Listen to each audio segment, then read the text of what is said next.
Bonjour chers amis, chers camarades partout où vous êtes. C'est que actuellement au Burundi, dans les différents pays en Afrique, partout dans le monde. Bienvenue dans ce chronique d'aujourd'hui. Vous êtes avec le coach Yves Anthony.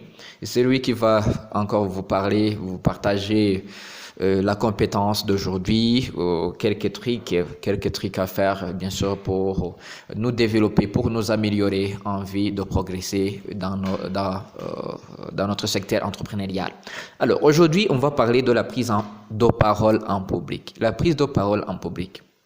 Je sais que beaucoup parmi vous sont des leaders, sont des dirigeants des entreprises, de leurs entreprises, d'autres travaillent, donc ils sont des administratifs. Parfois, vous êtes confrontés à ça. Donc, vous devez prendre une parole en public. Il y a certains qui savent que c'est une activité, c'est une chose facile, mais ce n'est pas facile. Ça dépend de l'individu, ça dépend de l'individu, d'une personne. Avoir un diplôme élevé, ça ne signifie pas que vous devez être capable, vous allez prononcer, vous allez prendre la parole de la même façon. Ce n'est pas facile. Alors, ce que j'ai analysé, il y a une difficulté, il y a une problématique donc sur cette compétence. Et alors, à côté de ça, quand on est entrepreneur, on doit diriger, donc on est un leader, on doit prendre la parole en public. Si on échoue à ça, ça veut dire que ça sera difficile. Ça sera difficile de conduire, ça sera difficile d'organiser, donc de stimuler, de motiver donc de votre équipe. Donc, ce ne sera pas facile. Alors, c'est pour ces deux raisons que donc j'ai fait des recherches sur ça. Et bien sûr, je vous ai amené quelques clés qui peuvent vous aider à devenir des experts dans la prise de parole en public. Alors, la première étape, la première chose à apprendre, à maîtriser quand on veut être un expert dans la prise de parole en public. Donc, il faut vous concentrer sur le regard et la posture. Donc, vous voyez, vous êtes devant le public, donc vous regardez le public. Il y a des gens, il y a des leaders qui ne savent pas comment regarder le public.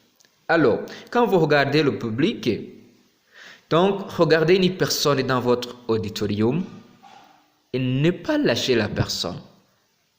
Donc, quand c'est la première fois, quand vous n'êtes pas déjà habitué à tenir devant une parole devant le public, il faut regarder une personne et concentrer, ne lâchez pas cette personne.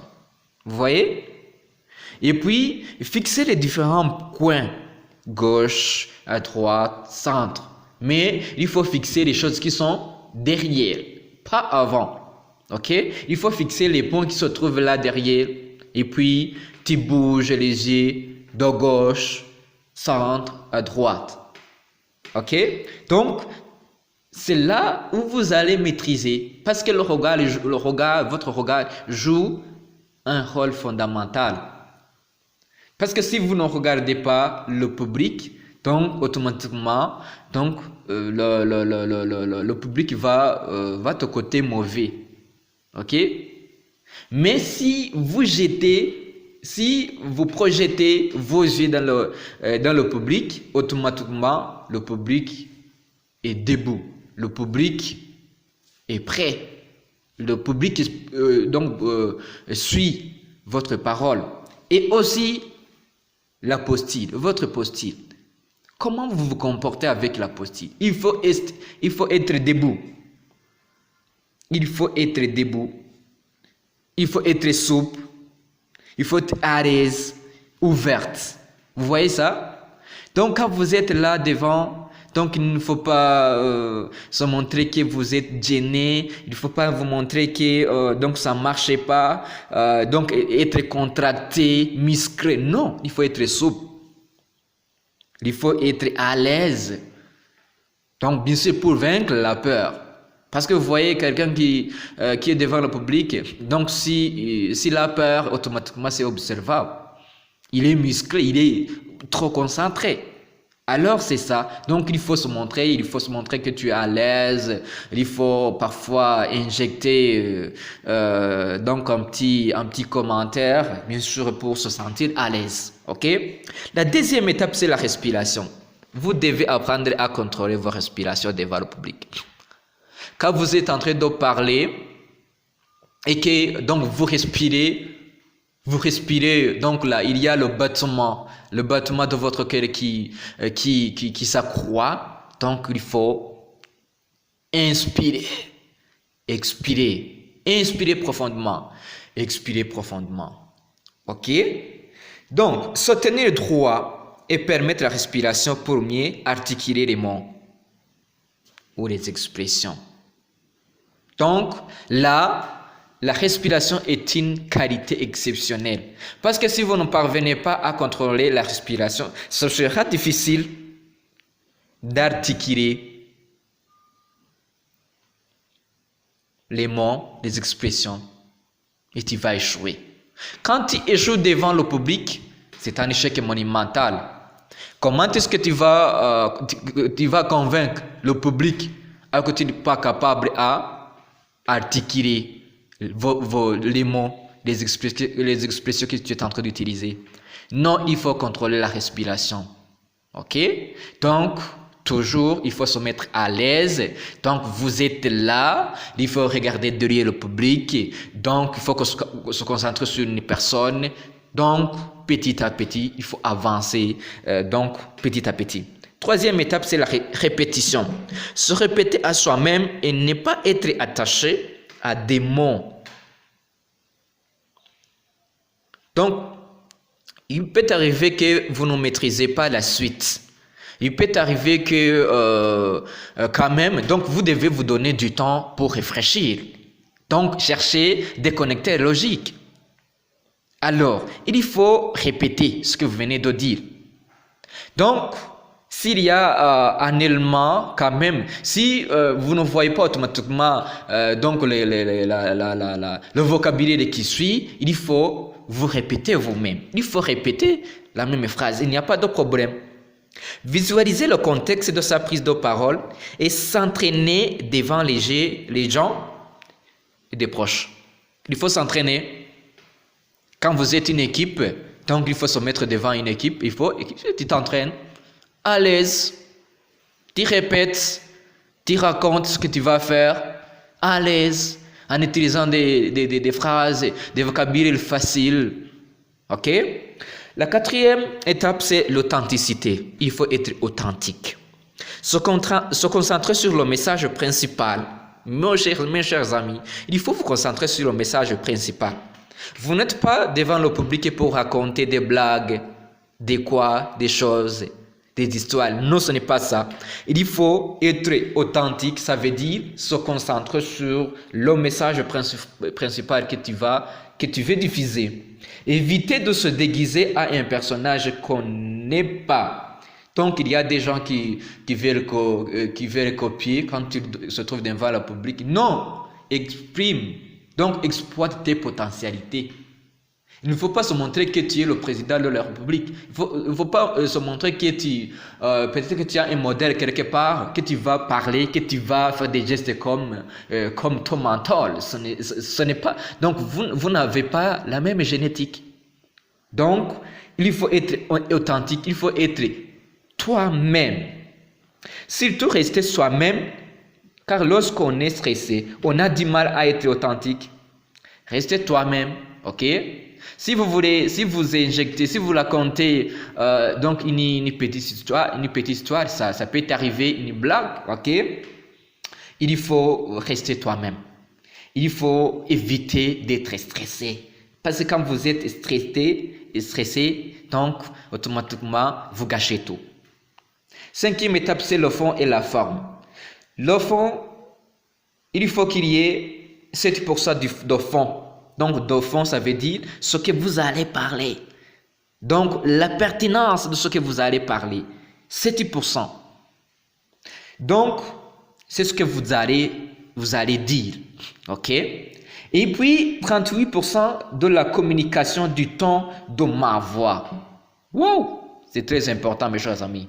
Donc, votre voix, la communication. Comment est-ce que votre voix sort? Ça, c'est très important. Donc, parfois, il faut monter, ok? Monter votre voix et puis diminuer. Donc, vous devez savoir manier votre voix. Ça, donc, c'est très fondamental, c'est très important. En fait, on montre votre voix, sinon votre voix est normale quand vous êtes en train de parler, mais quand vous montez votre voix, c'est pour convaincre le public. C'est pour attirer l'attention du public. Et puis, quand vous diminuez doucement, c'est pour se rassurer le public. Donc, montrer que le public, que donc vous parlez avec essence. C'est ce que tu es en train de parler et collecte. Et 55% du langage corporel, donc la gestuelle. Là, ça fait allusion de la communication non verbale. La communication non verbale, les gestes que vous faites, les doigts, les bras, la tête, vos yeux, ça a une importance capitale. Donc, un leader qui ne fait pas de gestes n'existe pas.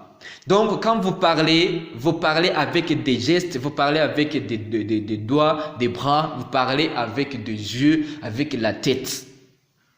Donc, je ne sais pas si vous avez analysé comment les leaders, les grands leaders font les gestes. C'est vraiment donc des choses. Même sans toutefois chercher à parler beaucoup de choses, un peu de choses. Donc, ils vont utiliser leurs gestes et ils vont convaincre le public. 6e étape, avoir de la conscience du temps. Savoir organiser votre temps est prépondérant lors de la prise de parole. Mes chers amis, donc, vous prenez le temps suffisant pour préparer votre allocution. Alors, vous allez utiliser un temps qui est précis. Vous n'êtes pas devant le public pour parloter, vous êtes devant le public pour lancer un message. Alors, quand vous utilisez le temps qui est au-delà, donc du temps qui est compréhensible, ça veut dire que vous avez mélangé avec des choses qui ne sont pas des choses qui ne sont pas importantes. Ok, là il faut quand vous répétez, il faut donner le temps qu'il faut, pas beaucoup de temps, donc c'est le temps moyen en fait. Ok, la dernière étape c'est la formation. Mes chers amis, vous devez vous former. Vous devez vous former si vous voulez devenir des bons leaders. Des bons leaders, si vous voulez devenir des experts dans la prise de parole en public. Vous devez vous former. Oui, donc on peut donc la prise de parole en public, ça peut être donc ni qualité ni capacité innée, c'est possible, mais aussi la prise de parole en public, on l'a appris à l'école. On l'a appris à l'école. Je ne sais pas si à l'école on a appris. Moi, je n'ai pas appris ça. Mais quand même, il y a des formations. Il y a donc, on peut suivre des formations. On peut développer. Donc, c'est art. Parce que la prise de parole, c'est l'art. On appelle ça l'art oratoire. OK? Donc, la formation, on doit nous former. On doit nous former, bien sûr, pour devenir des experts dans la prise de parole en public. Donc, qui est à la base de toute progression? C'est ça qui est la base de toute progression. La formation vous donne l'avantage d'apprendre plus vite auprès des professionnels, d'être mis en situation pour sortir le ratel qui sommet à vous.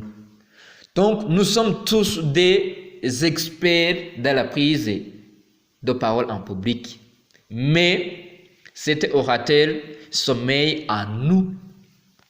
C'est oratel sommeil à nous. Donc, vous allez voir beaucoup de gens, quand on leur demande même de poser une question, ils ont peur. Pourquoi? Parce qu'à l'école, on n'a pas appris ça. On n'a pas nous donné donc des activités à présenter pour développer cet art, cette compétence. C'est un problème. Alors, mon ami, mon camarade, toi qui me suis, donc quand tu veux devenir un entrepreneur, si tu veux devenir un grand leader, un expert, donc dans la prise de parole en public, il faut te former.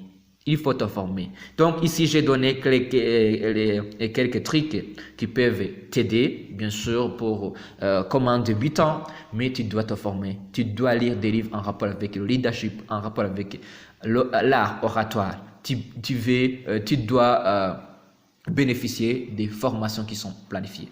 Merci, chers amis, chers camarades. Vous étiez avec le coach Yves Anthony. Merci d'avoir me prêté une oreille attentive. Bonne journée à tous. Que Dieu vous bénisse.